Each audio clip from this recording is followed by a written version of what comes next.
To all you sports fans, did you know you can stream this podcast on Spotify right now? It's easy. Open the app on your mobile device or desktop, click on the Browse channel, then click on the podcast section. You can also stream on your smart speaker. Now, it's that much easier for you to stay up to date on all the latest and greatest in all things sports, thanks to Spotify.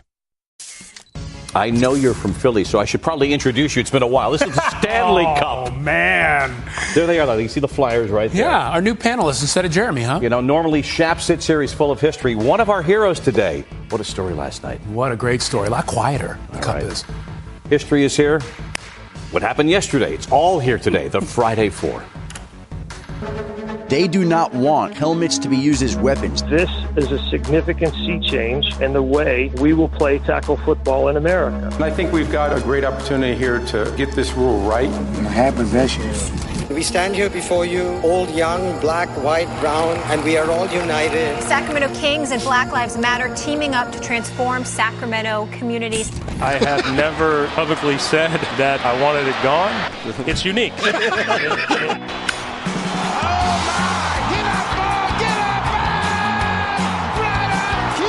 You can't even make it up.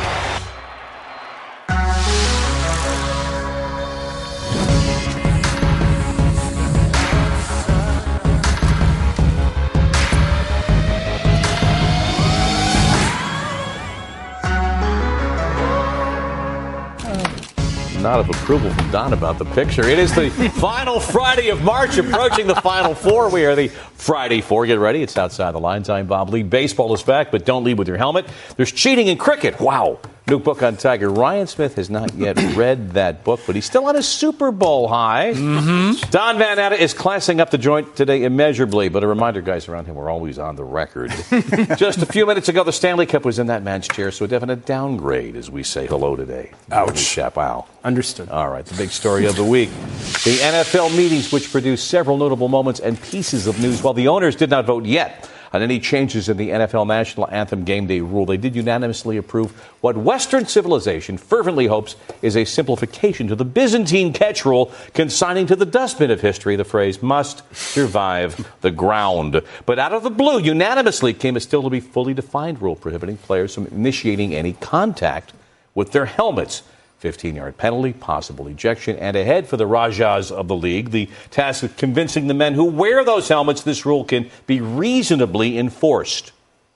But that's why I mentioned early on, our intent is to make sure we go to each team, and we have tape, we have all of the analysis and work that was done in great coordination with our various teams to be able to communicate that to them. So I'd give them an opportunity first to understand what the play is before we make a lot of judgments about the ramifications. We think this is going to help us take the helmet out of the game and get it back to where it's a protective device as opposed to something that can be used as a weapon.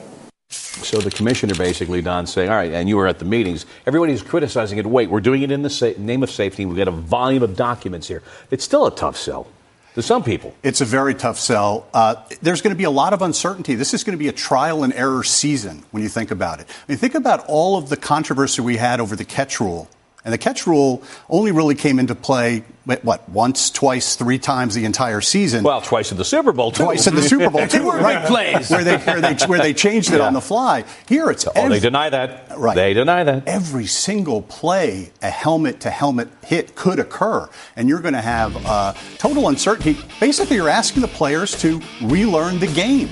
And I think we're going to have a lot of delays, a lot of controversy, and it's going to really dog the entire season. Why they didn't do this in the preseason, at least give it a trial run, might have been at least a start. That's a huge point. And then the other point is, I think the problem is the expectation they have of trying to take the helmet out of the game, because it's not possible. It's never going to happen. You're always going to have players that are going to try to make the tough hit. And it's tough to tell a player you have to change your instincts of trying to make a play in order to get your head out of the way in tackling someone. We saw some of those plays up there. Some of those are easy calls, but a lot of them aren't. And if you're a player who makes his money on the defensive side of the ball, they're an easy call in slow-mo, too. Right, exactly. Yeah. But if you're you're a player trying to make your money on the defensive side of the ball, what are you supposed to do? You cannot take the helmet out of the game completely. Well, it's kind of like what it reminds me of is the whole idea of what constitutes a legal block and what is a hold. I mean, because as we all know, we've all grown up knowing that you could call holding basically on every offensive snap.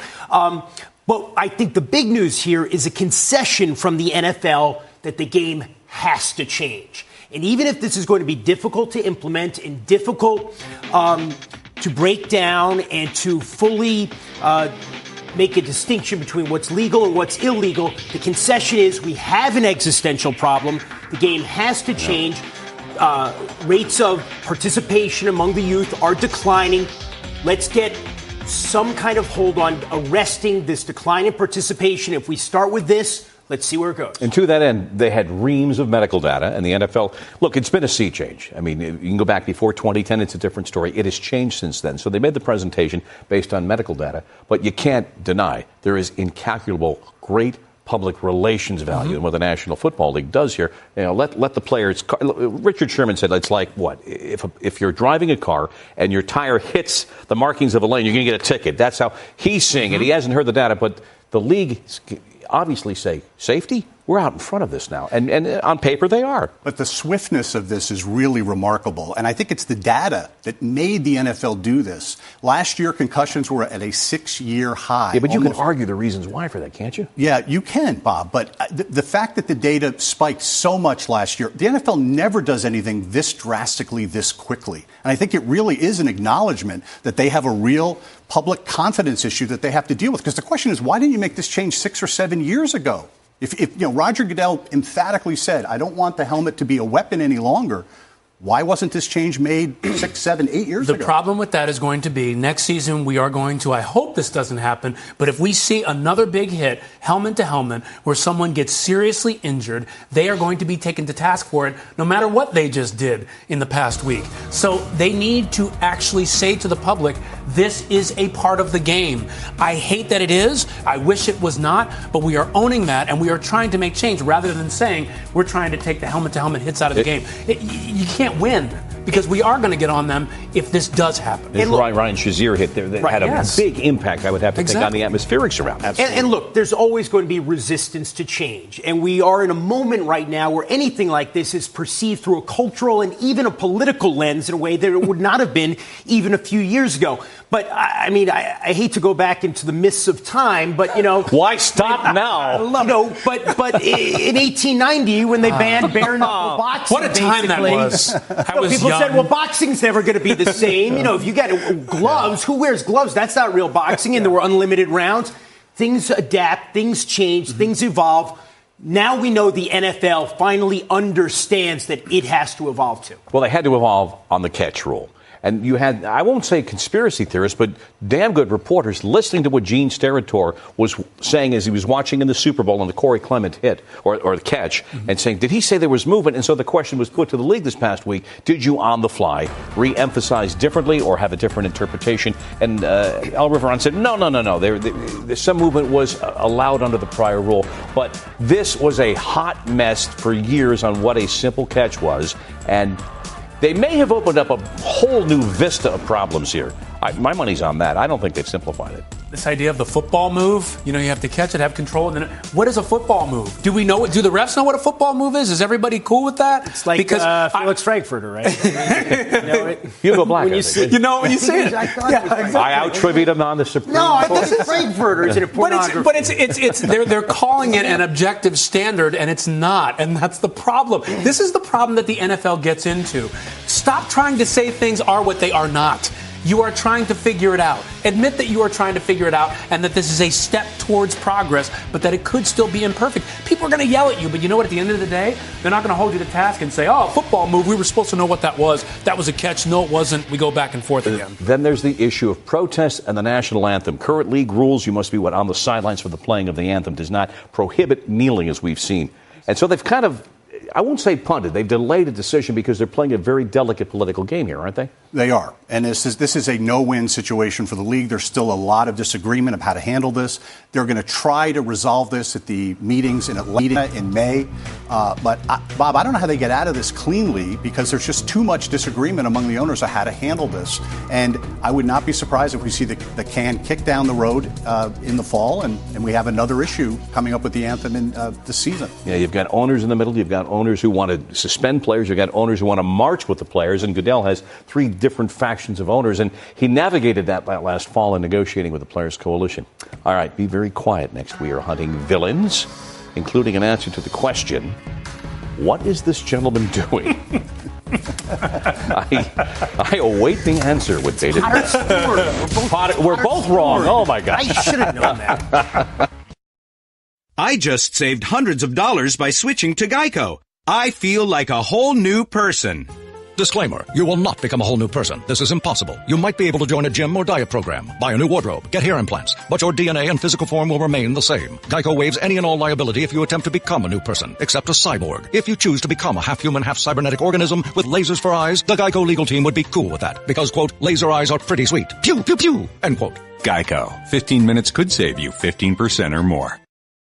Get up for the love of sports, starting Monday and then every weekday on ESPN starting at 7 a.m. Get up, get sports, get going. Starts Monday. All right, we continue with the Friday Four. Underreported stories, just maybe below the tier of a big story, but everyone wondering about the gambling with the National Football League. Where's that stand? Shocked. Eric Grubman, the executive vice president of the NFL, had a 1-hour discussion with all the owners Monday in Orlando at the owners meeting, laid out the whole lay of the land. And what was really striking, guys, is after the meeting, somebody like John Mara says this is coming and he's embracing it. One of the most conservative owners, the Giants owner, saying this is coming and we're ready for it. And they are looking at it. There's less talk of the integrity of the game than I've ever heard before. It's inevitable. The Supreme Court's going to be ruling any week now on the New Jersey case. But did Tim Mara win the team in a card game? So it kind of makes sense.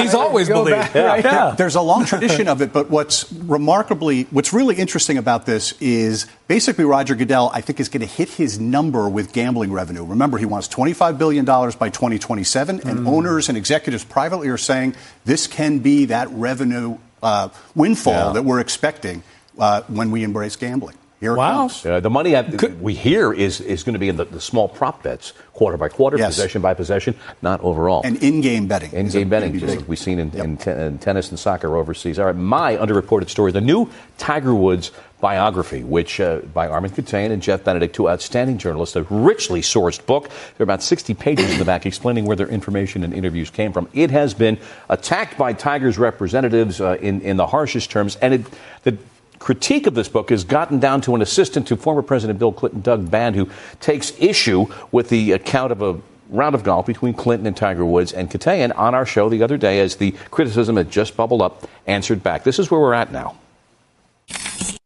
He threw the first punch, so I'm going to throw the second punch here, which is I called Doug Band, and he's already outed himself as somebody I talked to as a source. I called him to fact check the information that's in that section, which he helped me fact check.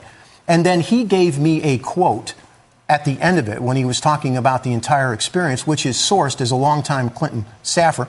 But since he's in the fight now, it's Doug Band. And he says, the quote is, I'm Tiger Woods, king of the world. Go F yourself.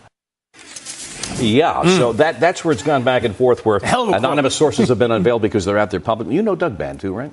I do know Doug Band. Doug Band is Bill Clinton's Mr. Fix-It. And, you know, if he said it and Armin Catane says he's the source, I think he can take it to the bank. He's very close to the Clintons for a long time. 21 on Amazon. I just checked. Wow. These 2 authors, these guys, I've followed them for years. I'm sure you know them if you're a serious reader of sports journalism. All right, underreported. What do you got there, Mr. Caffeination? I have had a little today. I think we underappreciate, as much as we do talk about it, we still underappreciate what UConn is achieving in women's basketball. I mean, this is going back 23 years now. We're talking about the possibility this weekend of a 12th championship, which would break the record it shares with UCLA for most in Division I basketball. 12 championships over the last 24 seasons. All those undefeated seasons, there were 4 championships in a row, 2013 through 16. I haven't said they're going to win it yet. We've seen that, there are stumbling blocks possibly, but the massive achievement. You talk about dynasties. I mean, you could go back to the Roman Empire. I mean, what Gino Auriemma has achieved at Stores. How much further can you go back? This is really impressive. A little bit. He learned this at Stonehenge. Yes. You almost can't say enough. You can't. Is it good for the game?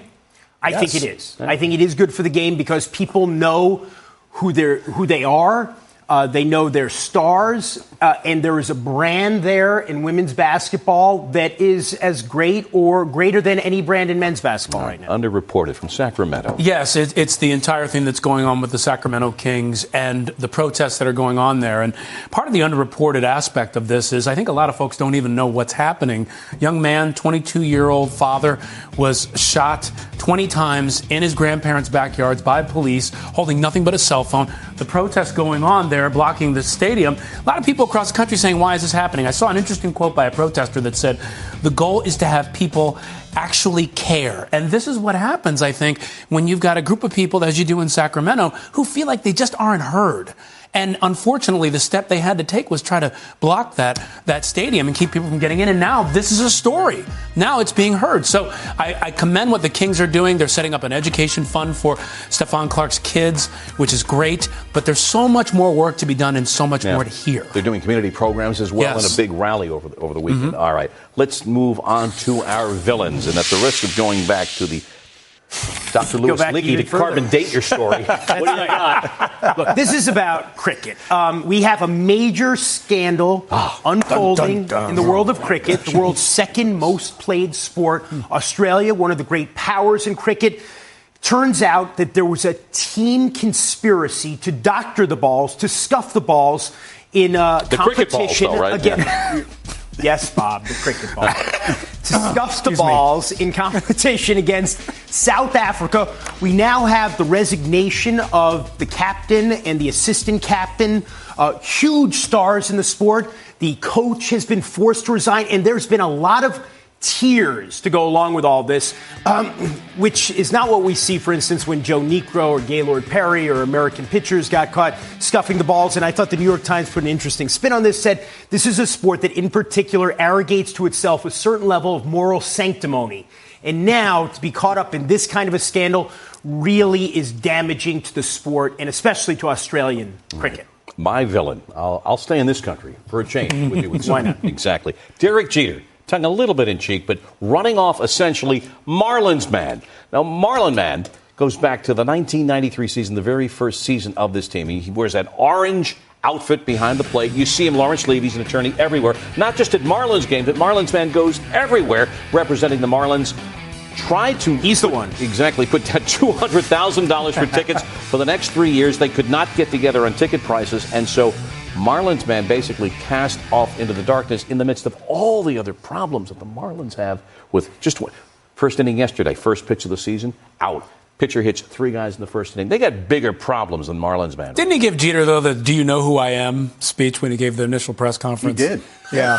I mean, I don't know if I have a lot of sympathy for Marlins Man. I'm sorry. And who's Jeter? Bobby Meacham? I mean, might help if he paid a little bit of attention. All right, take us through yours. William Strample, Larry Nassar's former boss, under fire this week, and the accusations that are being made against him are just outrageous. First of all, the accusations including him having photos of nude photos on his computer. Not only that, making statements to women about one tantamount to a woman believing that he was trying to get favors for favorable educational treatment.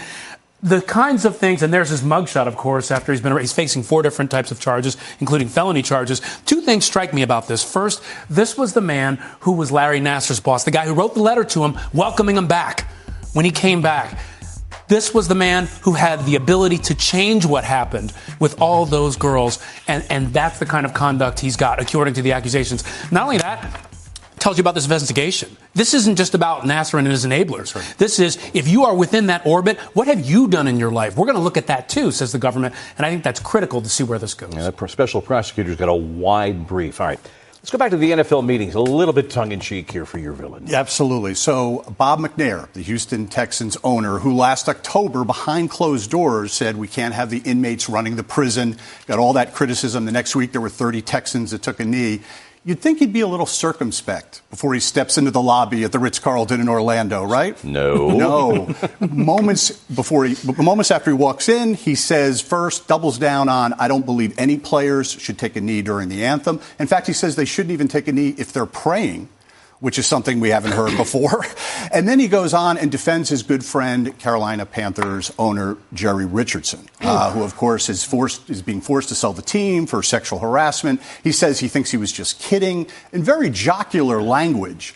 And there were executives and owners saying, really? You can say whatever you want. The consequences are maybe you have to sell your team for $3 billion. Getting it for about $150 million. What are they going to do? The key lesson here, if you're going to pull the pin on the grenade, throw the grenade. Don't stand there holding it as it goes off. Next, our heroes, including an accountant who goes from the beer league to the big league. What a story last night. And a saving the beauty in le première étoile de la nuit. Women's Final Four from Columbus tonight on ESPN 2, 7 to 9 Eastern. Louisville, Mississippi State, and UConn taking out Notre Dame. Everything's on the app. Beforehand, Sports Center at 6 Eastern with Michael and Kevin inside LeBron's double-digit streak. The best bets on the Final Four. Are you taking notes, NFL? And how Loyola of Chicago, their first Final Four team, made history back in 1963. Time to close it on out with our heroes. Don, what do you got? Joel Embiid. The model teammate, maybe one of the most appealing people in sports right now, supporting Markelle Fultz through all of his problems. Monday night when Fultz came back and made kind of an awkward shot finally, just the way Embiid cheered for him on the sidelines. And then, of course, 2 days later, Fultz runs into him. Embiid is out for several weeks, but he's your guy. Philly. It's Philly. Guy. Finally. Wonderful. Trust in the process. Tweets out last night, two-face, making jokes. Good stuff. Where was your accountant yesterday? Yeah, I don't want to exaggerate, but this is probably the greatest story ever. You're an accountant, you're at the office, you're doing tax returns 3 weeks till April 15th. You get the call, we need you at the arena to suit up. The number one goaltender is hurt. You get in the game. You haven't played in 15 years. That was college, and you play brilliantly. This is what Scott Foster had to say after bailing out the Blackhawks. Well, the initial shock happened when I had to dress, and then I think you just kind of black out after that. I don't think I heard anything other than put your helmet on. Did you see Joel Quenneville just laughing as you were getting on the ice? I think I would too. What a story. All right, my hero, Vladimir Guerrero Jr. We know what his daddy did. He became a Hall of Famer in the city of Montreal. Now Vlad Jr. with the Blue Jays scoreless exhibition game in Montreal. You can't invent this stuff. Well, how about a ninth-inning walk-off home run? I love it. Oh, man, go get it. I love it. Called it. Yep. It's Buck. And Vlad Jr., our hero. We also acknowledge in passing a hero, Rusty Staub, one of the greatest of Expos. What a humanitarian passing this week. All right. Another hero, Anthony Rizzo, by the way, after hitting that towering home run that you're going to see right there, opening day, he had this message for people who have criticized some of the students. He basically came out after the game, called them losers, said, hey, if you're going to go out there and criticize Parkland students for speaking their truth, then I deserve to call you out too. Yeah. Great statement. He has been backing that school and those kids all the way. The emotions were so evident on that day. I will see you and I, E60 Sunday morning, right? We'll see you then. Don, thanks for joining us today. NFL Live is next. We'll see you. Everyone in the neighborhood knew about Bobby. Bobby, the basketball boy, they called him. Bobby wanted to go pro someday, so he was always out in the driveway shooting hoops. But one day, his mom came out and told him, "Hey, your wife wants you to take out the trash?" His mom was visiting, and Bobby was a grown man. He had kind of missed his window. Plus, no one had ever seen him actually make a basket. But on the other hand, Bobby had heard how Geico could save him money on car insurance, so he switched and saved. So it was all good.